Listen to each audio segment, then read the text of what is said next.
ఏర్పాటు చేయబడిన పాఠం ప్రాకారాల పని కొరకు పట్టు వీడని పరాక్రమ వీరుని చరిత్ర. ప్రాకారాల పని కొరకు పట్టు వీడని పరాక్రమ వీరుని చరిత్ర అనే ఒక గొప్ప అంశం గురించి మనం ఆలోచిద్దామండి. మీరు మొదటిగా ప్రాకారము అంటే ఏంటి అని అంటే, ఏదైనా ఒక ఇంటి చుట్టూ కానివ్వండి, లేదంటే ఏదైనా ఒక భవనం చుట్టూ కానివ్వండి, ఒక ఆఫీస్ చుట్టూ కానివ్వండి, ఏదైనా ఒక పరిశ్రమ చుట్టూ కానివ్వండి, దాని చుట్టూ కూడా సురక్షితంగా ఉండడం కొరకు కట్టేదాన్నే ప్రాకారము అని అంటారు. ఇంకా మనకు అర్థమయ్యే భాషలో లేదా వాడుక భాషలో చెప్పాలి అంటే గోడ లేదా కంచె అని చెప్పేసి మనం అంటాం అన్నమాట.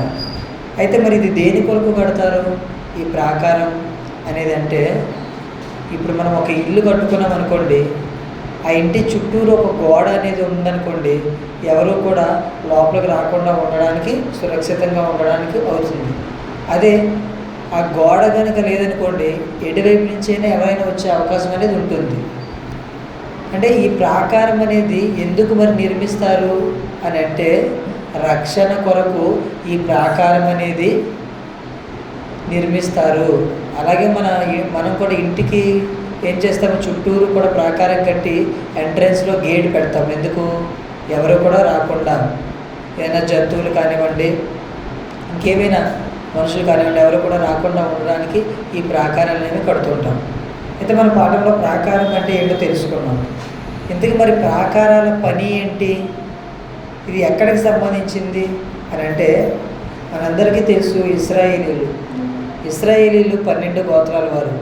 ఈ 12 గోత్రాల వారు మరి సౌలు, దావీదు, సొలొమోను వీరు ముగ్గురు రాజుల పరిపాలన తర్వాత ఏం జరిగింది అని అంటే, 12 గోత్రాలుగా ఉన్న వీరంతా కూడా 2 భాగాలుగా విడిపోయింది.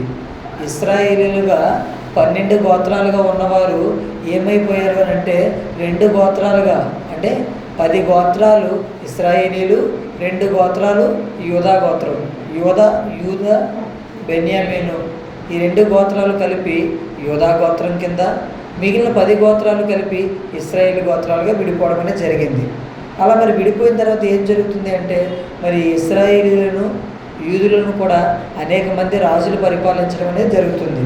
మరి ఆ తర్వాత ఏం జరుగుతుంది అని అంటే, ఈ పరిపాలన తర్వాత మరి ఇశ్రాయేలీలు ఎక్కడికి వెళ్ళిపోతారంటే అష్షూరు చెరలోనికి వెళ్ళిపోతారు.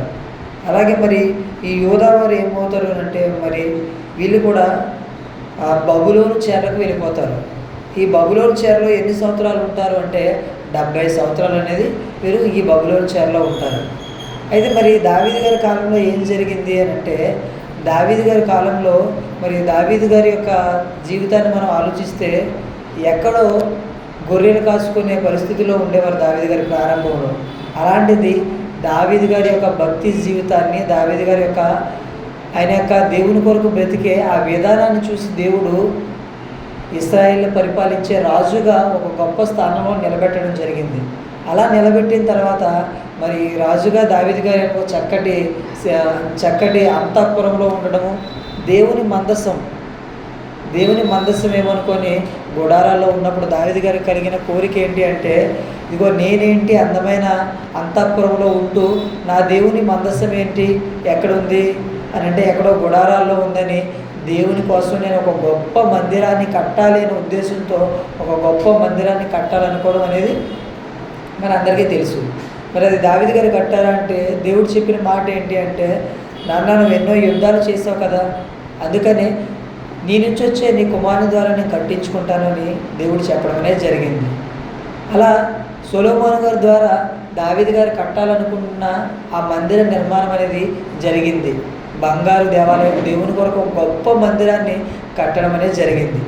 అయితే మరి ఏం జరిగిందంటే, మరి ఈ యూదులు 70 సంవత్సరాలు చెరలోనికి వెళ్ళేటప్పుడు ఏం జరిగింది అని అంటే, బబులోను చక్రవర్తి నెబుకద్నెజరు వచ్చి ఏం చేస్తాడనంటే, ఆ దేవాలయాన్ని మొత్తం అంతా కూడా ఏం చేస్తారంటే పాడు చేసి, మొత్తం అంతా కూడా అక్కడ ఉన్న బంగారు ఉపకరణాలు, మందిరంలో ఉండే బంగారు ఉపకరణములు వీటన్నిటిని కూడా తీసుకొని వెళ్ళిపోయి మొత్తం అంతా కూడా చెరలోనికి తీసుకొని వెళ్ళిపోతారు.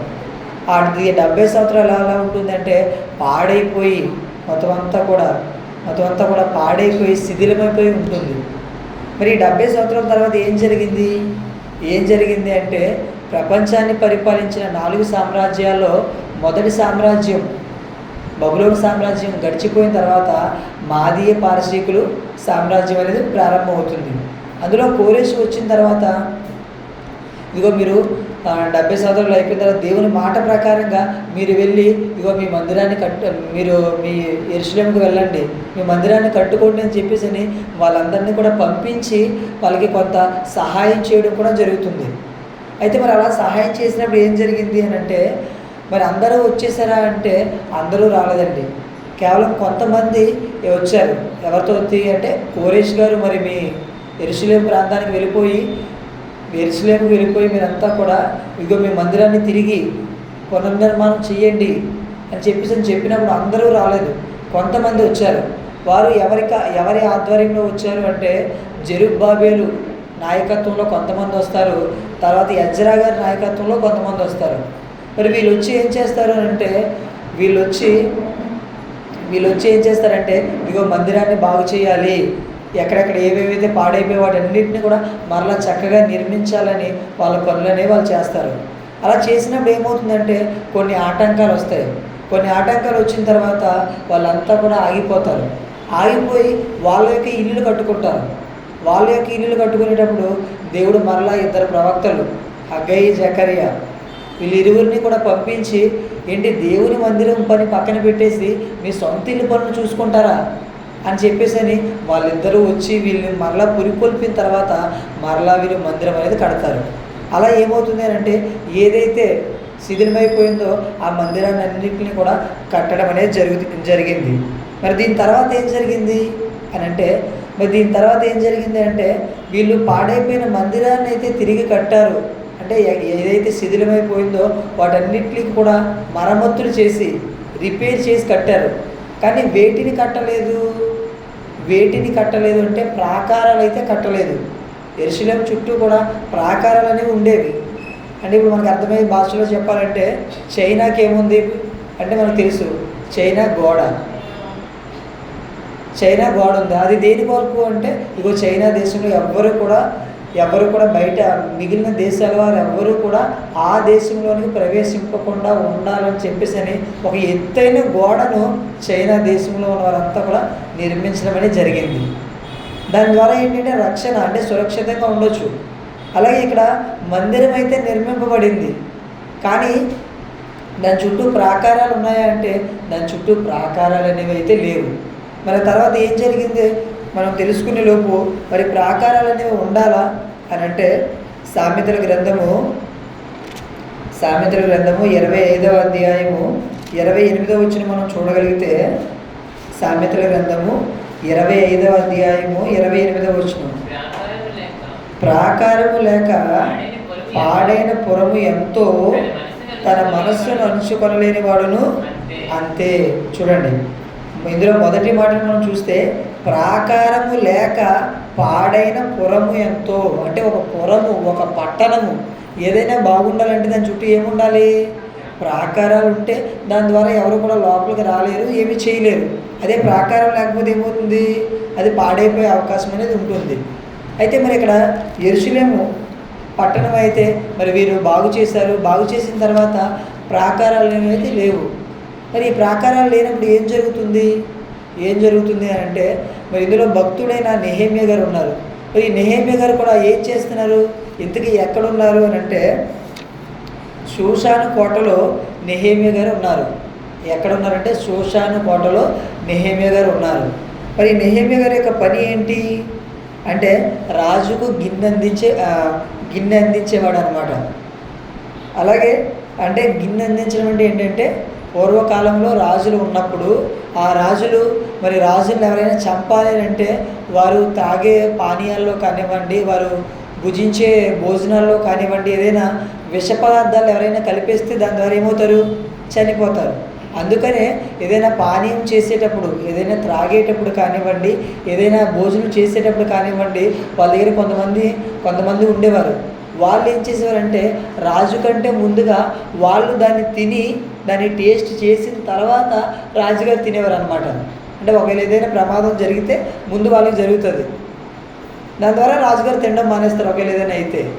అలా షూషాను కోటలో మరి ఏ రాజు దగ్గర అంటే అర్తహషస్త అనే రాజు దగ్గర, మాదీయ పారసీకుల సామ్రాజ్యంలో అర్తహషస్త అనే రాజు దగ్గర, చక్రవర్తి దగ్గర ఏం చేసేవారంటే ఏ బాధ్యత అంటే గిన్నెందించే, అంటే ఆహార పదార్థాలు ముందుగా ఈయన భుజించి తర్వాత రాజుగారికి ఇచ్చేవారు అనమాట. అంటే అంత గొప్ప పనిలో ఒక రాజు దగ్గర ఒక నమ్మకమైన పనిలో దీన్ని కూడా మరి ఎవరికి ఇస్తారంటే అందరికీ ఎవరండి, ఎవరైతే నమ్మకంగా ఉంటారో నమ్మకంగా పనిచేస్తారో వాళ్ళు మాత్రమే పెట్టుకుంటారు. రెండవ సామ్రాజ్యంలో ఒక రాజుగారి వద్ద ఒక నమ్మకమైన ఒక మంచి పనిలో ఉన్నవారు ఎవరు అంటే నెహెమ్యా గారు. మరి నెహెమ్యా గారి దగ్గర ఆయన ఇంత ఒక గొప్ప ప్లేస్లో ఉన్నారు కదా. మరి ఇలా ఉన్న తర్వాత కొంతమంది ఆయన సోదరులంతా కూడా యెరూషలేము నుంచి ఆయన దగ్గరికి వస్తారు, షూషాను కోట దగ్గరికి వస్తారు. మరి అప్పుడు ఆయన అడుగుతారనమాట, ఏంటి మరి మన వాళ్ళు ఎలా ఉన్నారు, మన బంధువులు ఎలా ఉన్నారు.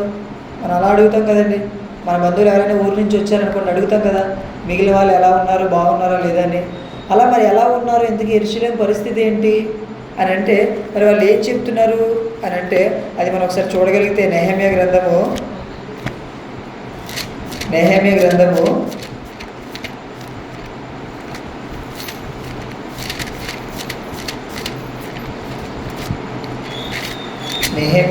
1వ అధ్యాయము 3వ వచనం. వారు నెహెమ్యా గ్రంథము 1వ అధ్యాయం 3వ వచనం. వారు చెరపట్టబడిన వారిలో శేషించిన వారు ఆ దేశములో బహుగా శ్రమను నిందను పొందుచున్నారు, మరియు యెరూషలేము యొక్క ప్రాకారము పడద్రోయబడినది. అంటే నెబుకద్నెజరు వెళ్ళినప్పుడు ఏం చేశారు, ఆ గోడలన్నింటినీ కూడా ప్రాకారాలన్నింటినీ కూడా కూల్చేశారు. మరియు యెరూషలేము యొక్క ప్రాకారములు పడద్రోయబడినవి, దాని గుమ్మములను అగ్ని చేత కాల్చబడినవని నాతో చెప్పిరి. అంటే ఎందుకు ఏంటి అక్కడ పరిస్థితి అంటే ఇక ప్రాకారాలన్నీ కూడా కూలిపోయి గుమ్మాలన్నిటి కూడా లేకుండా మొత్తం అంతా ఇలా ఉన్నాయని చెప్పినప్పుడు ఆ మాటలు విన్నప్పుడు ఏం చేశారట, కూర్చొని కొన్ని దినములు ఏడ్చారట. ఏడ్చి కొన్ని దినములు దుఃఖంతో ఉపవాసం ఉన్నారట. అంటే ఏంటి, నా జనాంగం ఎలా అయిపోయారు, ఇలా అయిపోయారా. అక్కడ చూస్తే ఏంటి, దేవాలయానికి చూస్తే ప్రాకారాలు లేకుండా మొత్తం అంతా కూడా ఇలాగ పరిస్థితి ఉందా అని చెప్పేసి అని ఆయన చాలా బాధపడి ఏం చేశారంటే ఏడ్చి ఉపవాసం ఉండి, ఇప్పుడు ఉపవాసం ఉండి ఆయన ఏం చేశారంటే తర్వాత ఏం జరుగుతుంది అని అంటే ఆయన ఏం చేస్తారంటే రాజు దగ్గరికి వెళ్తారు. మరి రాజు దగ్గరికి వెళ్ళిన తర్వాత నీరసంగా ఉంటారు, సైలెంట్గా. ఏంటి నెహెమ్యా నువ్వు చూస్తే మరి ఇలా ఉన్నావు, ఇంతకు ముందులో లేవు అని అంటే, అయ్యా ఏంటి అంటే ఇగో మీ చిత్తమైతే ఇదిగో ఇది పరిస్థితి, ఇగో మరి మా వాళ్ళు చూస్తే అంతా కూడా ఎలా ఉన్నారు అంటే అక్కడ ప్రాకారాలు చూస్తే మొత్తం అన్నీ కూడా పడిపోయి ఉన్నాయి, అక్కడ పరిస్థితి ఇలాగుంది అంటే మరి నెహెమ్యా నీకు ఏం కావాలంటే, అయ్యా మీరు సెలవిస్తే నేను ఒకసారి వెళ్తాను, వీళ్ళ పరిస్థితులన్నీ కూడా చూసి బాగు చేసి వస్తాను అని అంటే, ఇగో నెహెమ్యా గారు కోరుకున్నట్లుగానే ఏం చేస్తారంటే నెహెమ్యా వెళ్ళు చెప్పేసి అని ఏం చేస్తారంటే వెళ్ళడానికి సెలవిస్తారు. అలాగే నెహెమ్యా గారు వెళ్ళేటప్పుడు కూడా మరి ఏమంటారంటే, అయ్యా మరి మీ చిత్తమైతే నాకు కొంత ఏంటి ఇటు వెళ్ళడానికి అక్కడ కావాల్సిన వాటన్నింటినీ కూడా నిర్మాణానికి అవసరమైన పరికరాలను కూడా నాకు కావాలి, దానికి తగ్గట్టుగా మీరు ఆజ్ఞ ఇవ్వండి అంటే ఇగో తాకీదు రాసి ఇస్తారు. అవి ఇచ్చిన తర్వాత వాటన్నింటినీ పట్టుకొని వెళ్ళి ఏం చేస్తారు అంటే వాటన్నింటినీ పట్టుకొని వెళ్ళి పని ప్రారంభించడానికి వాళ్ళ దగ్గరికి వెళ్తారండి. వాటన్నింటినీ పట్టుకొని పని ప్రారంభించడానికి వెళ్తారు.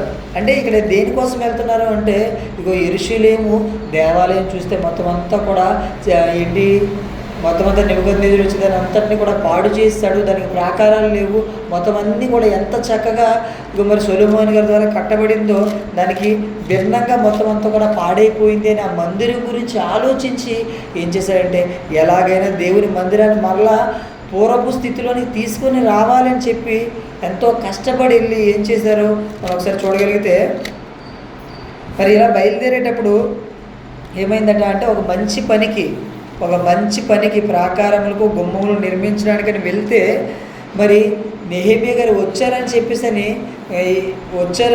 ఒక ఇద్దరు ఏమనుకుంటున్నారో ఒకసారి చూడగలిగితే 2వ అధ్యాయం 10వ వచనం. నెహెమ్యా గ్రంథము 2వ అధ్యాయం 10వ వచనం. హోరోనీయుడైన సన్బలుటును అమ్మోనీయుడైన టోబియా అను దాసుడును ఇశ్రాయేలుకు క్షేమము కలుగుచేయు ఒకడు వచ్చినని విని బహుగా దుఃఖపడిరి. చూడండి, అంటే వీళ్ళ పరిస్థితి బాగోలేదు, వీళ్ళకి అందరికీ మేలు చేద్దామని నెహెమ్యా వచ్చాడంటే ఒక ఇద్దరు దుష్టులు మాత్రం ఏం చేశారట, దుఃఖపడుతున్నారట. అంటే ఒక మంచి పని చేయడానికి, వచనం ఎందుకు చదివించానంటే ఒక మంచి కార్యక్రమాన్ని చేయడానికి పడిపోయిన దేవాలయాన్ని పునర్నిర్మాణం చేస్తారు. ఎవరు? ఎజ్రా గారి కాలంలో చేస్తారు, ఎజ్రా జెరుబ్బాబెలు ఆధ్వర్యంలో వచ్చినప్పుడు చేస్తారు. ఇంకా ఏవైతే ఉన్నాయో వాటన్నిటిని కూడా బాగు చేసి ఆ ప్రాకారాలన్నింటినీ కూడా కట్టడానికని ఒక మంచి పని చేయడానికి అని చెప్పేసి వస్తే మరి వీళ్ళేం చేస్తున్నారట, వీళ్ళు బాధపడిపోతున్నారట. ఏంటి, వీళ్ళు ఏదైనా తప్పు చేయడానికి ఏమైనా వస్తున్నారా అంటే కాదు, ఒక మంచి పని చేయడానికి వస్తే కూడా బాధపడేవారు ఉంటారా అంటే ఉంటారు. దీని గురించి తర్వాత మరలా చివరిలో చెప్తాను. అయితే మరి ఏం జరుగుతుంది అని అంటే మరి వచ్చి అందరితో మాట్లాడడం జరుగుతుంది. నెహెమ్యా గారు వచ్చి వాళ్ళందరినీ కూడా సమకూర్చి ఇదిగో వాళ్ళందరితో కూడా మాట్లాడితే అందరూ కూడా ఓకే మనం కడదాం, ఏవైతే ప్రాకారాలు లేవో వాటన్నిటిని కూడా మరలా నిర్మిద్దామని చెప్పేసి అని అందరూ కూడా ఒక్కటవుతారండి. మరి ఒక్కటే పని ప్రారంభమైంది. మరి పని జరుగుతుంటే ఏం జరుగుతుందో ఒకసారి మనం చూద్దామండి. ఏం జరుగుతుందో చూద్దాం.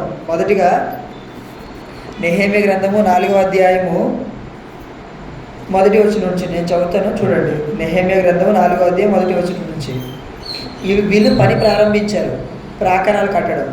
మేము గోడ కట్టుచున్న సమాచారం విని సన్బలుటు మిగులు కోపగించి రౌద్రుడై యూదులను ఎగతాళి చేసి షోమ్రోను దండువారి ఎదుటను తన స్నేహితుల ఎదుటను ఇట్లనెను, దుర్బలులైన ఈ యూదులు ఏమి చేయుదురు? తమంతట తామే ఈ పని ముగింతురా? బలులు అర్పించి బలపరుచుకుందురా? ఒక దినమందే ముగింతురా? కాల్చబడిన చెత్తను, గొప్పగా పడిన రాళ్లను మరలా బలమైనవిగా చేయుదురా? మరియు అమ్మోనీయుడైన టోబియా అతని యొద్దను ఉండి వారు కట్టిన దానిపైకి ఒక నక్క ఎగిరినట్టయిన వారి రాతి గోడ మీద పడిపోవును. చూడండి, వీళ్ళేమనుకో పడిపోయిన ప్రాకారాలు కట్టడానికి అని చెప్పేసి అని వీళ్ళు వచ్చి పని స్టార్ట్ చేస్తే ఈ గుంట నక్కలు వీళ్ళిద్దరు కూడా ఏం చేస్తున్నారట, టోబియా సన్బలుటు వీళ్ళు ఏం చేస్తున్నారట, ఏంటి ఎగతాళి చేస్తున్నారట. మందిరానికి సంబంధించిన ప్రాకారాలు కడితే వీళ్ళు మాత్రం ఎగతాళి చేస్తున్నారట. తర్వాత ఏమంటున్నారట, ఏంటి మీరు పని స్టార్ట్ చేస్తున్నారు, ఏంటి మీరే చేసేస్తారా, ఒక రోజులోనే ముగించేస్తారా, ఇంకా ఏంటి ఒక నక్క వచ్చి తంతే పడిపోద్ది అంటే మీరు ఎంత బలంగా కడతారు అంటే మీరు కట్టిన దాన్ని ఒక నక్క వస్తే ఒక నక్క వచ్చి తంతే పడిపోద్ది అని చెప్పేసి అని ఎగతాళి చేస్తున్నారు. ఇది మొదటి సందర్భం. అంటే ప్రాకారాలు కట్టేటప్పుడు దేవుని మందిరానికి సంబంధించిన ఒక పనిని ప్రాకారాల పని చేసేటప్పుడు ఏం జరుగుతుంది అంటే ఎగతాళి జరుగుతుంది, అల్లరి చేస్తున్నారు. రెండో సందర్భం అండి. మరి 7వ వచనం నుంచి చూడగలిగితే, సన్బలుటును టోబియాను అరబీయులను అమ్మోనీయులను అష్టోదీయులను యెరూషలేము యొక్క గోడలు కట్టబడినని బీటలన్నీ కప్పబడినని వినినప్పుడు, అంటే వీళ్ళు పని ప్రారంభిస్తారు, కొంతవరకు అయిపోయిందని చెప్పేసి తెలిసిన తర్వాత మిగుల కోపపడి యెరూషలేము మీదకి యుద్ధములకు వచ్చి పని ఆటంకపరచవలనని వారందరూ కట్టి మమ్మల్ని కలతపరచగా, వీళ్ళు చూస్తే పని స్టార్ట్ చేస్తారని చెప్పేసి ఏం చేశారట, యుద్ధానికి ఇంకా కొంతమందిని తీసుకొని వచ్చి వాళ్ళందరినీ ఏం చేశారట, యుద్ధానికి సిద్ధమైపోయారట. అంటే దేవుని పని, ఒక మంచి పని జరుగుతుంటే దీనికి ఏం జరుగుతుంది అంటే యుద్ధం. కొంతమంది దుష్టులను తీసుకొని వచ్చి వారిరువురు సరిపోయిన ఎవరెవరు వచ్చారట, సన్బలుటును టోబియాను అరబీయులను అమ్మోనీయులను అష్టోదీయులను వీళ్ళందరినీ తీసుకొని వచ్చి కోపపడి వచ్చి యుద్ధానికి సిద్ధమైపోయారట. అంటే దేవుని పని జరిగేటప్పుడు ఇగో దానికి వ్యతిరేకంగా యుద్ధం చేయడానికి కూడా వస్తారు. ఇది రెండో విషయం. ఇక మూడవది, తర్వాత ఇప్పుడు ఏం జరుగుతుంది అంటే మరి వీళ్ళు యుద్ధానికి వచ్చినప్పుడు ఏం జరుగుతుంది ఈ సందర్భంలో అంటే, మరి వీళ్ళు చూస్తే యుద్ధానికి వచ్చేటప్పుడు ప్రజలంతా చూస్తే వీళ్ళు ఇంతకీ యుద్ధం చేయాలా, ఆ మందిరం పని చేయాలా? ఇప్పుడు మనం ఏదైనా ఇంటి పని చేస్తున్నాం అనుకోండి, కరెక్ట్గా ఇంటి పని కట్టేటప్పుడు ఎవరైనా మనం గొడవకు వచ్చారనుకోండి, వాళ్ళతో గొడవ ఆడతామా లేదంటే ఇంటి పని చేస్తామా? ఏదో ఒకటి ఆపేస్తాం. అయితే గొడవ కన్నా వెళ్తాం, లేదంటే ఇంటి పైన ఆపేస్తాం. ఇక్కడ వీళ్ళ పరిస్థితి ఎలా ఉంది అసలే వాళ్ళంతా ఏ పని లేకుండా ప్రాకారాలు లేకుండా వాళ్ళు ఉంటే ఒక మంచి పని చేయడానికి రాజు దగ్గర తన యొక్క పనిని విడిచిపెట్టి గొప్ప మనసుతో నెహెమ్యా గారు వచ్చి వాళ్ళందరినీ పురికొల్పి పనిలో పెడితే వీళ్ళెవరికో దుష్టులుగా వచ్చి చెడగొడుతున్నారు. ఇప్పుడు ఏం చేయాలి అంటే వీళ్ళతో యుద్ధం చేయాలా లేదంటే ప్రాకారాలు పని చేయాలా అని అంటే నెహెమ్యా గారు ఎలా పురికొల్పుతారు అని అంటే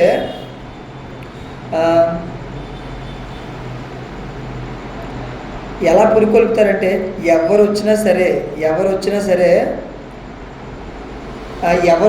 ఒకవైపు నుంచి యుద్ధం జరిగేటట్లు ఇంకోవైపు నుంచి పని జరిగేటట్లు, అంటే యుద్ధము ఆపకుండా పని ఆపకుండా ఏం చేస్తారంటే మనం ఇంకా అది పూర్తిగా అలా చదువుకుంటూ వెళ్తే అదే అధ్యాయం 21వ వచనం వరకు కూడా మనం చదువుకుంటే ఏమవుతుంది అని అంటే 21వ వచనం, ఆ ప్రకారం మేము పని యందు ప్రయాసపడితే సగం మంది ఉదయమును మొదలుకొని నక్షత్రములు అగుపడే వరకు ఈటెలు పట్టుకొనిరి. మరియు ఆ కాలమందు నేను జనులతో ప్రతివాడు తన పనివారితో కూడా యెరూషలేములో బస చేయవలను.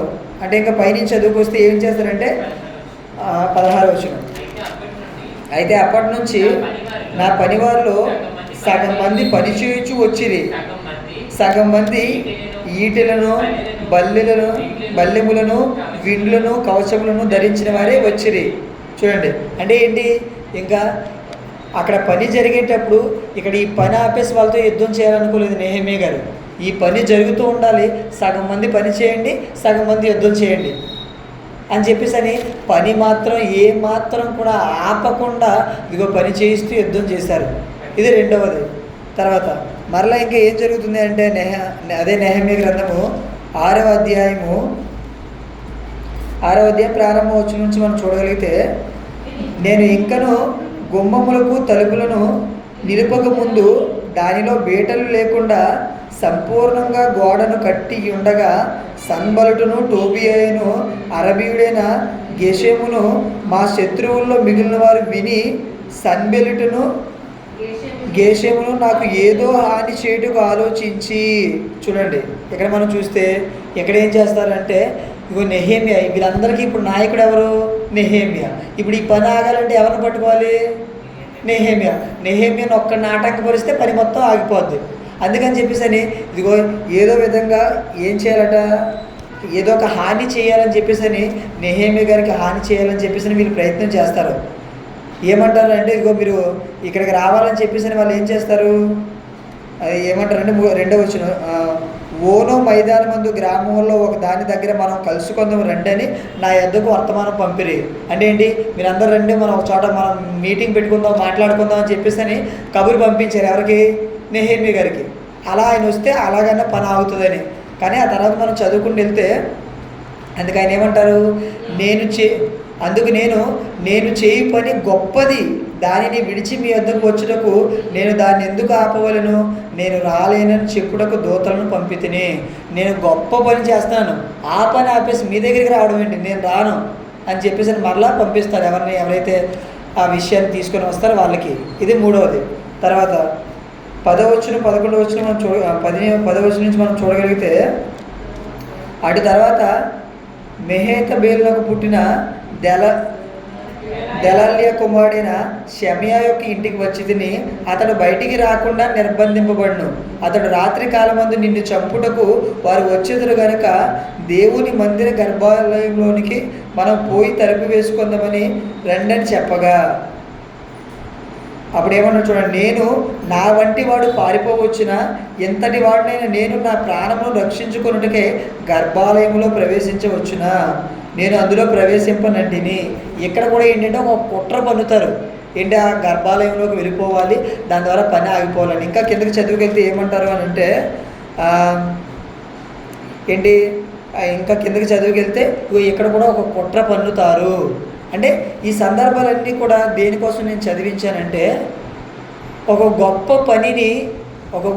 పనిని అది దేవునికి సంబంధించిన పనిని, దేవుని మందిర ప్రాకారాల పనిని ఒకటి నెహెమ్యా గారు చేద్దామని చెప్పేసి ఒక గొప్ప ఉద్యోగం నుంచి ఏమంటే రాజుగారి దగ్గర గిన్నె అందించే పని అంటే అది చాలా గొప్ప పని. ఎలా ఉంటుంది అని అంటే వాళ్ళకి ఇచ్చే మనకి ఇప్పుడు భాషలో చెప్పాలంటే ఒక మంచి ఆఫీసర్ అనమాట, ఒక గొప్ప స్థాయిలో ఉన్న ఒక గొప్ప ఆఫీసరు. అలాంటి వారు ఎవరైనా మంచి స్థాయిలో ఉన్నవారు ఎవరైనా వాళ్ళ యొక్క పని వదిలేస్తారా? అసలు ఎవరు కూడా పని వదలరు. ఒక కలెక్టర్ దగ్గర కానివ్వండి, లేదంటే ఇంకా లోకంలో ఒక గొప్ప స్థాయిలో ఉన్న వారి దగ్గర మనం ఏదైనా ఒక ఉద్యోగం చేస్తున్నాం అనుకోండి, అది విడిచిపెట్టి ఏమైనా వచ్చేస్తామా? అస్సలు రాము. అంటే ఒక గొప్ప స్థాయి నుంచి ఒక పని కొరకు మనం దాన్ని విడిచిపెట్టి రాగలమా అంటే రాలేము. కానీ నెహెమ్యా గారు ఒక గొప్ప ఉద్యోగంలో, చక్రవర్తి దగ్గర గిన్నె అందించి ఒక గొప్ప ఉద్యోగంలో ఉండి దానిని విడిచిపెట్టి దేవుని మందిర ప్రాకారాల కొరకు వచ్చారు. అలా వచ్చిన తర్వాత ఏం జరుగుతుంది అంటే, ఈయనేమనుకొని వచ్చి ఎంతో కష్టపడి వారందరినీ పురికొల్పి ప్రాకారాలు కట్టిస్తుంటే ఎన్నో ఆటంకాలు, అల్లరి కలిగిస్తున్నారు, తర్వాత యుద్ధం చేస్తున్నారు, తర్వాత ఆయన ఏదో విధంగా నెహెమ్యా గారిని ఆటంకపరచాలి, ఏదో దాంట్లో ఇబ్బంది పెట్టాలని చెప్పేసి ఇన్ని ప్రయత్నాలు చేసినా మరి ఫైనల్గా ఏం జరిగింది? ఇన్ని ప్రయత్నాలు చేసినా ఏం జరిగింది మనం చూడగలిగితే, ఇన్ని ప్రయత్నాలు చేస్తున్నా వాళ్ళు అనుకున్న పనిని సాధించారా అని అంటే 6వ అధ్యాయము 15వ వచనం. నెహెమ్యా గ్రంథము 6వ అధ్యాయం 15వ వచనం. ఈ ప్రకారముగా ఏలూలు మాసము 25వ దినమందు, అనగా 52 దినములకు ప్రాకారమును కట్టుట సమాప్తమాయెను. అంటే వీరు స్టార్టింగ్ నుంచి ఇన్ని ఆటంకాలు చేసిన 52 రోజుల్లో వీరు ఏదైతే యెరూషలేము దేవాలయానికి ప్రాకారాలు కట్టాలని అనుకున్నారో వాటన్నిటినీ కూడా పూర్తి చేశారు 52 రోజుల్లో. అయితే మరి వీటి ద్వారా, మరి ఈ మాటల ద్వారా నేనేం తెలియజేయాలనుకుంటున్నాను, నేనేం చెప్పాలనుకుంటున్నానంటే, దేవుని మందిరానికి సంబంధించిన పని, అలాగే దేవుని మందిరానికి ప్రాకారాలు కట్టడానికి ఒక వ్యక్తి పూనుకున్నప్పుడు ఏం జరిగింది అని అంటే, ఎన్నో ఆటంకాలు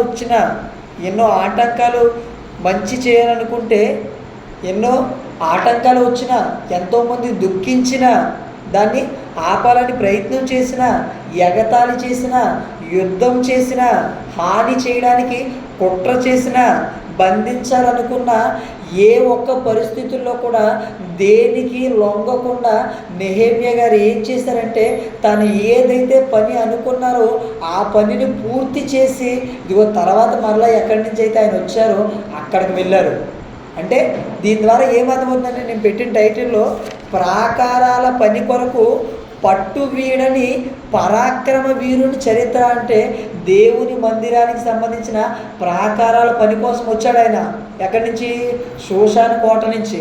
ఆ కోట నుంచి వచ్చిన ఆయన ఎక్కడా కూడా ఎన్ని ఆటంకాలు వచ్చినా, ఎన్ని ఇబ్బందులు వచ్చినా, ఏమొచ్చినా సరే, ఇగో ఎక్కడా కూడా ఏ విషయంలో కూడా లొంగిపోకుండా, ఇలా ఆటంకాలు వస్తున్నాయి కదా, యుద్ధం వస్తుంది కదా, నాకెందుకు ఈ బాధ అని ఎక్కడా కూడా ఆయన అనుకోకుండా ఏం చేశారంటే, ఆయన వచ్చిన పనిని తుదముట్టించి, అంటే పూర్తి చేసి వెళ్ళారు. అంటే ప్రాకారాల పని కొరకు పట్టు వీడలేదంటే పట్టు వీడలేదు. ఏదైతే గోల్తో, అంటే ఏదైతే లక్ష్యంతో వచ్చారో ఇవి ఆ లక్ష్యాన్ని పూర్తి చేసుకొని నెహెమ్యా గారు మరలా తిరిగి వెళ్ళడం అనేది మనకు కనిపిస్తుంది.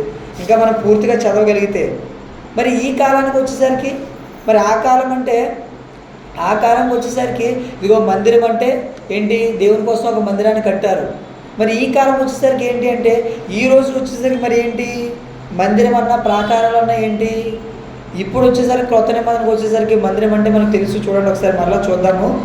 1 కొరింథీ పత్రిక, పౌలు గారు కొరింథీయులకు రాసిన 1 పత్రిక 3వ అధ్యాయము 16-17 వచనాలు మనం చూడగలిగితే, కొరింథీయులకు రాసిన 1 పత్రిక 3వ అధ్యాయము 16-17 వచనాలు మనం చూడగలిగితే,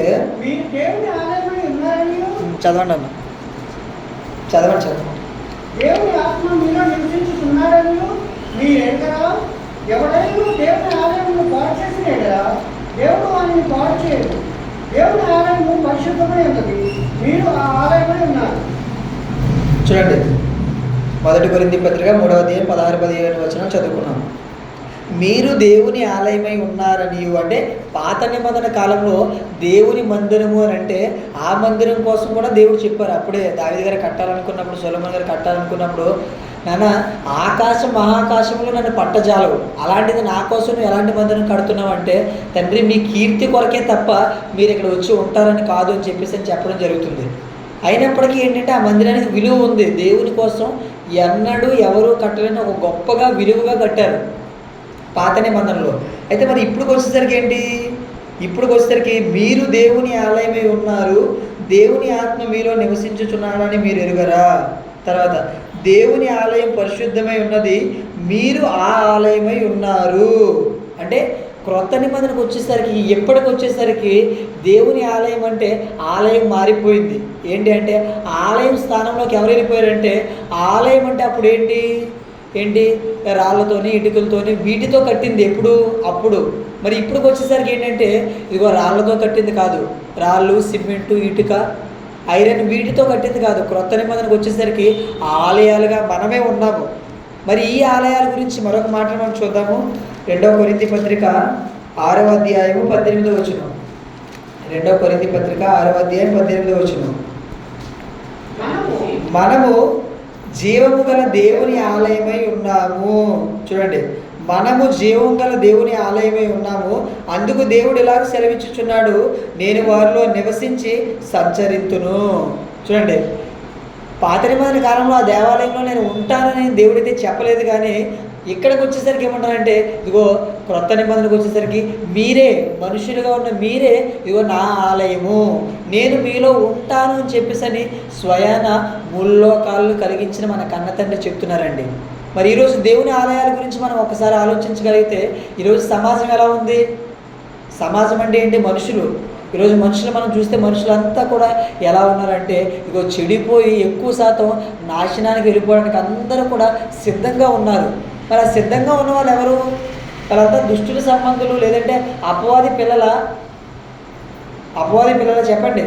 ఈరోజు లోకంలోని చెడిపోయి దేవుని కొరకు బ్రతకకుండా ఉన్న వాళ్ళందరూ దుష్టుని పిల్లల కాదు. భూమి మీద బ్రతుకుతున్న ప్రతి ఒక్క మనుషులందరూ కూడా పరలోకంలో ఉన్న దేవుని పిల్లలే. అందరూ కూడా ఆయన నుంచి వచ్చిన వారే. మరి ఆయన నుంచి వచ్చిన పిల్లలు ఎలా ఉన్నారంటే ఆయన పిల్లలుగా కాకుండా ఇగో వాళ్ళకి నచ్చినట్లుగా వాళ్ళు బ్రతుకుతున్నారు. అంటే మనకి ఈ భాషలో ఇప్పుడు పాఠం భాషలో చెప్పాలంటే ఇదిగో ఇవన్నీ కూడా దేవాలయాలు అయితే ఈ దేవాలయాలన్నీ కూడా ఈ మందిరాలన్నీ కూడా పాడైపోయి పూర్తిగా ఎలా ఉన్నాయంటే ఇంకా అందులో వెళ్ళలేము. ఏదైనా ఒక బిల్డింగు అది పాడైపోతే వెళ్ళగలమా? మరి ఈ చర్చి కట్టకముందండి మరి నేను 2-3 సార్లు వచ్చినప్పుడు ఎలా ఉండేది ఈ గది అంటే మొత్తం అంతా కూడా చాలా ఎలా ఉండేది అంటే ఎక్కడ పెచ్చులు పడిపోతాయి అలా ఉండేది అంతా కూడా. అలా ఉన్నప్పుడు మనం ఎవరైనా రావాలనుకుంటామా? అనుకోము. ఒకరోజు ఉండాలని కూడా అనుకోము, ఎందుకంటే ఎక్కడ ఏం పడిపోతాయో అని భయంతో ఉంటాం. అయితే మరి అదే బాగా ఉన్న మందిరంలో అయితే అందరూ ఉండాలని చెప్పేసి అనుకుంటారు.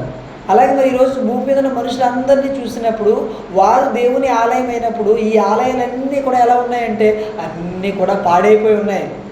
దేవుని ఆలయాలన్నీ కూడా శిథిలమైపోయి పాడైపోయి మొత్తం అన్నీ కూడా ఇగో దేవుడు నివసించడానికి అనుకూలంగా లేకుండా మొత్తం అన్నీ కూడా ఉన్నాయి. మరి ఇలాంటి పరిస్థితుల్లో దేవుని పిల్లలుగా దేవుని వాక్యం తెలిసిన వారిగా మనం ఏం చేస్తున్నాం?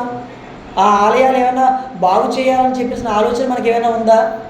దేవుని ఆలయం పాడైపోయింది, ఇగో అక్కడ చూస్తే మనుషులంతా ఇలా ఉన్నారని ఆ విషయం వినగానే దుఃఖపడి ఉపవాసం ఉండి ఏడ్చి అక్కడి నుంచి సెలవు అడుక్కొని ఒక మంచి ఉద్యోగంలో ఉన్న నెహెమ్యా వచ్చేసాడు. ఏంటి ఇలా ఉందా పరిస్థితి? ఇలా ఉందా? ఒక మందిరం కోసం రాళ్లతోని ఇటుకలతోని సిమెంట్తోని వీటితో కట్టే ఒక మందిరం పాడైపోయిందని వినగానే ఒక భక్తుడు తనకున్న ఉద్యోగాన్ని విడిచిపెట్టి ఎంతగా వచ్చేస్తే ఈరోజు దేవుడు నివసించి స్వయంగా మనం చదువుకున్న మాట ఏమన్నారు? 2 కొరింథీ 6:18 చదువుకున్నాం కదా, మీరు జీవంగా దేవుని ఆలయమై ఉన్నారు. అందుకని ఏం చెప్తున్నట?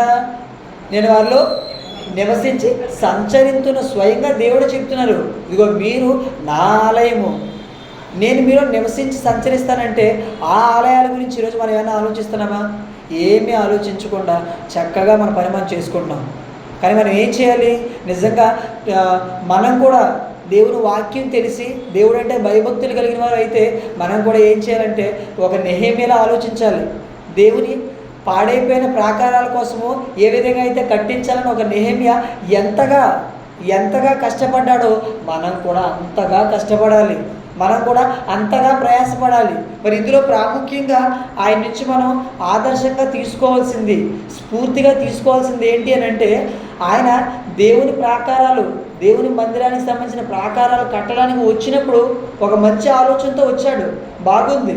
కానీ వచ్చిన తర్వాత ఏం జరిగింది అంటే, ఇగో ఎన్నో ఆటంకాలు, ఎగతాళి, ఎంతో అల్లరి, యుద్ధము, హాని చేయాలని, బంధించాలని ఇన్ని జరిగినప్పటికీ కూడా ఎక్కడా కూడా ఇగో తను అనుకున్న లక్ష్యాన్ని విడిచిపెట్టలేదు. మరి మనం కూడా దేవుని కోసం వచ్చినప్పుడు ఏం చేస్తామంటే, ఇగో ఏముంటాయంటే మనకు కూడా ఇవన్నీ ఉంటాయి. మనం కూడా దేవుని పని చేయాలనుకున్నప్పుడు ఏముంటాయంటే ఎగతాళి చేసే వాళ్ళు ఉంటారు, మన గురించి తప్పుగా మాట్లాడే వాళ్ళు ఉంటారు, తర్వాత మన పని ఆటంకపరచాలని చెప్పేసి చూసేవాళ్ళు ఉంటారు, మన ఏదో విధంగా బంధించాలని చెప్పేసి చూసేవాళ్ళు ఉంటారు, మనకు హాని చేయాలని చెప్పేసి అనుకునే వాళ్ళు ఉంటారు, తర్వాత మనతో యుద్ధం చేసేవాళ్ళు ఉంటారు.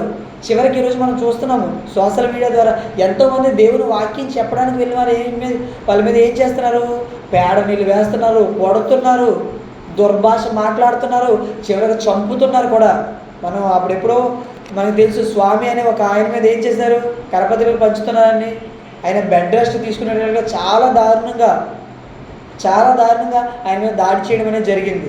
అంటే మనం కూడా దేవుని పని ప్రారంభించడానికి వెళ్ళినప్పుడు ఏం జరుగుతాయంటే ఇవన్నీ కూడా ఉంటాయి.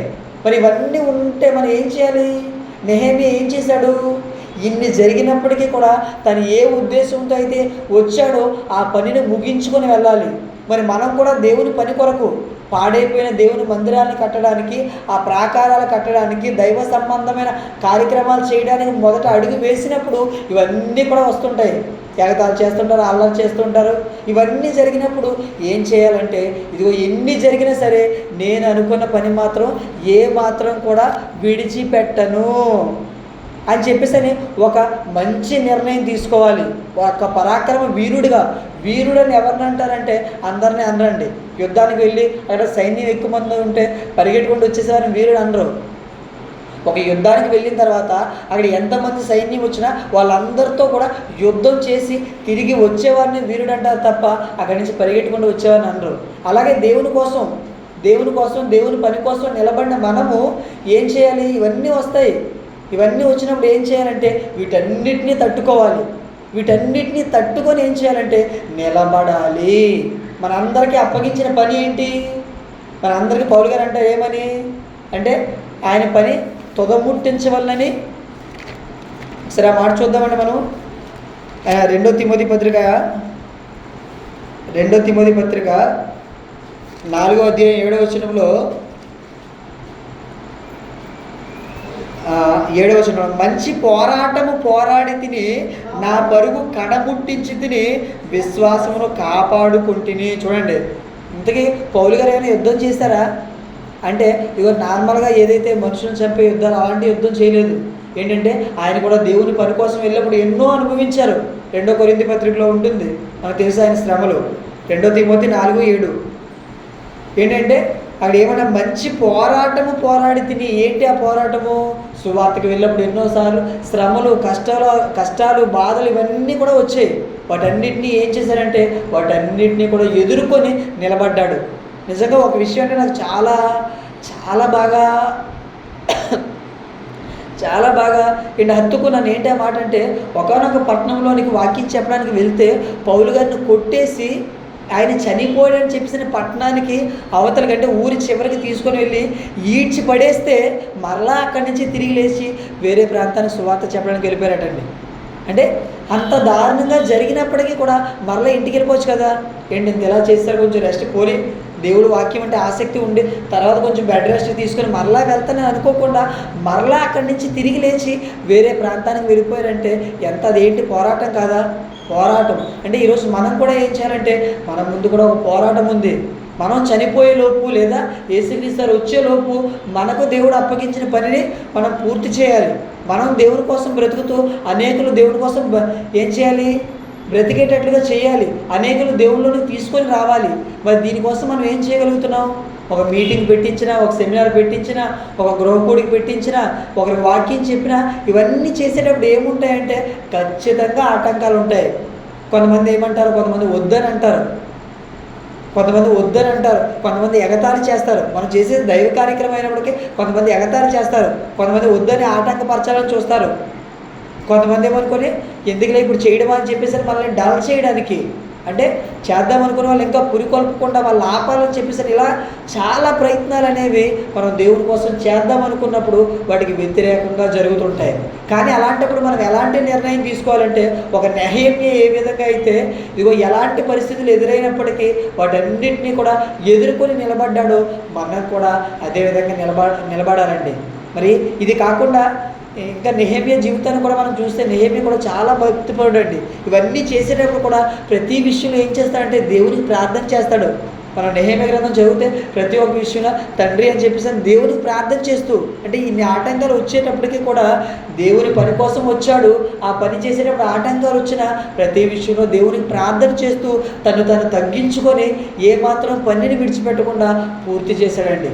ఈరోజు మనం కూడా ఎలా ఉండాలంటే, ఇగో మనం కూడా దేవుని పని కోసము, దేవుని మందిరం పని కొరకు మనం ఎలా ఉండాలి, మనం కూడా ఇలాగే ఉండాలి. అలాగే ఇంకా మనం ఆలోచించవలసిన విషయం ఏంటంటే, మరి ప్రాకారాలు అంటే దేవుని మందిరం అంటే మనం అనుకుంటే మరి మన చుట్టూ కూడా ప్రాకారాలు ఉండాలా? మనం కూడా పాడైపోకుండా ఉండాలంటే మన చుట్టూ కూడా ప్రాకారాలు ఉండాలి. మళ్ళీ మనం పాడైపోకుండా ఉండాలంటే ఉండవలసిన ప్రాకారం ఏంటి? వాక్యం. దేవుని వాక్యం అనే కంచె మన చుట్టూ ఉంటే మనం పాడైపోకుండా ఉంటాం, అవునా కదా? మరి దేవుని వాక్యం అనే కంచె మనకు లేకుండా అపవాది ఎన్నో ప్రయత్నాలు చేసేటప్పుడు మనం ఏం చేయాలంటే వాటన్నిటినీ కూడా ఎదుర్కొని మనం ముందు ఉండాలి. అదేవిధంగా మరి దేవుని పిల్లలుగా ఉన్నవారిని అపవాది విడిచిపెట్టేస్తుందా?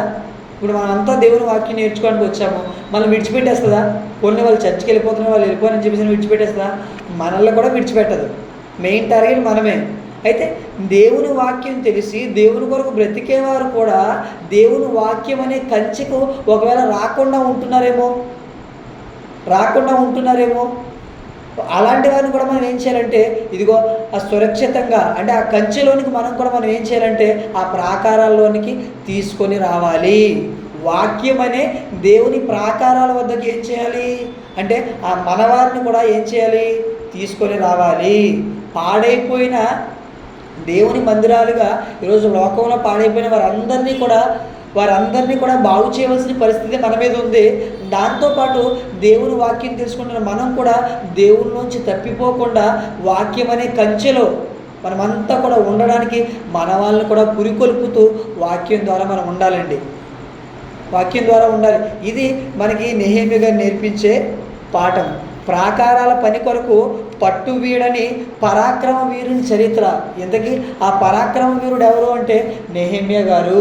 ఆయన దేవుని పని కోసం అనుకున్నది ఏం చేశారంటే, ఎన్ని కష్టాలు వచ్చినా అంటే మంచి చేయాలనుకుంటే నచ్చదు, వాటన్నింటినీ మనం పట్టించుకోకూడదు. తర్వాత ఏం చేస్తారు, కొంతమంది దుష్టులను పురుకొల్పుతారు దాన్ని ఆటంకపరచడానికి, తర్వాత ఎగతాళి చేస్తారు, తర్వాత యుద్ధం చేస్తారు, తర్వాత హాని చేయడానికి కుట్రలు పన్నుతారు, తర్వాత మనల్ని బంధించాలని చెప్పేసి అనుకుంటారు. ఇన్ని చేసినా సరే నెహెమ్యా గారు ఏం చేశారంటే ఇన్ని చేసిన నెహెమ్యా గారు ఏం చేశారంటే వీటన్నిటిని ఎదుర్కొని తన ముందు ఏదైతే ఉందో, తన ముందున్న పనిని ఏదైతే ఉందో వాటిని చక్కగా పూర్తి చేసి ఒక వీరుడిగా నిలిచాడు. మరి మనం కూడా ఏం చేయాలి అంటే మన ముందున్న పోరాటంలో మనం కూడా ఏం చేయాలంటే మన ముందున్న ఈ పోరాటంలో మనం కూడా ఇవన్నీ ఎదురవుతాయి. మళ్ళీ కూడా ఎగతాళి చేస్తారు, తర్వాత మనతో యుద్ధం చేయడానికి వస్తారు, తర్వాత ఏంటంటే హాని చేయాలని చెప్పేసి చూస్తారు, బంధించాలని చెప్పేసి చూస్తారు. ఇవన్నీ కూడా జరుగుతున్నాయి. ఈరోజు ఎంతోమంది దేవుని వాక్యం చెబుతున్నందుకు ఎంతోమంది సేవకులు చెరసాల్లో పెడుతున్నారు, ఎంతోమందిని గాయపరుస్తున్నారు, ఎన్నో చోట్ల ఆటంకాలు పరుస్తున్నాయి. మరి మేము కూడా ఇవన్నీ జరిగేటప్పుడు మనం ఏం చేయాలంటే ఇవన్నీ జరుగుతున్నప్పటికీ మనం సైలెంట్ అయిపోకుండా, ఇన్ని జరుగుతున్నప్పటికీ కూడా మనం ఏం చేయాలంటే దేవుని కొరకు నిలబడాలి. అదే ఈరోజు పాట యొక్క సారాంశం. మరి చివరిగా ఒక అనుభవం చెప్పి ముగిస్తానండి. మేము కూడా మరి గజపతి నగరం ఆ పరిసర ప్రాంతాల్లో స్వార్థ చెప్పడానికి వెళ్తే ఒకనొక గ్రామంలో ఏం చేశారంటే మీరు ఇక్కడ చెప్పొద్దు, వెళ్ళిపోతారని చెప్పేసి పంపించారండి. వెళ్ళిపోయినట్టే ఇంకా మనం ఏం చేసాం, ఇంకా వాళ్ళతో ఆర్గ్యూ ఎందుకని చెప్పేసి వచ్చేసాం. అయితే మేము వెళ్ళిన టీంలో ఒక అన్నయ్య ఉన్నారు, ఎవరు వద్దన్నారు, పద వెళ్దామని చెప్పేసి కరపత్రికలు తీసుకెళ్ళి ఒక చోట డెమో చెప్తూ ఉంటే అక్కడ ఆటంకపరిచినందుకు ఆ ప్రాంతంలో ప్రతి ఇంటికి కరపత్రిక పంచొచ్చారు. ఎక్కడైతే వద్దన్నారో ఆ ప్రాంతంలో ప్రతి ఇంటికి ఎవరు వస్తారో చూద్దామని చెప్పేసి ప్రతి ఇంటికి గడప గడపకి వెళ్ళి కరపత్రిక పంచి వచ్చారండి. అంటే మనం ఏంటి, కొన్ని సందర్భాలు మనం ఏం చేస్తాం, వీళ్ళతో మనకు గొడవ వద్దని చెప్పేసి వచ్చేస్తాం, అది మంచిదే. అంటే అక్కడ అలాంటి ధైర్యం కూడా ఉండాలంటే ధైర్యం కూడా ఉండాలి. అన్ని సందర్భాల్లో వచ్చేయడం కాదు, కొన్ని సందర్భాలు మనకి ఏమి ఉండాలంటే ధైర్యం కూడా ఉండాలి. అలాగే దేవుని పనిలో కూడా మనం ఏం చేయాలంటే మనం అనుకున్న పనిని ఏదైతే మన లక్ష్యంగా ఉందో ఆ లక్ష్యంలో మనం ఎక్కడా కూడా ఏది వచ్చినా సరే మనం తగ్గిపోకుండా నెహెమ్యా గారు ఏదైతే చేశారో మరి అది కూడా మనం చెయ్యాలి.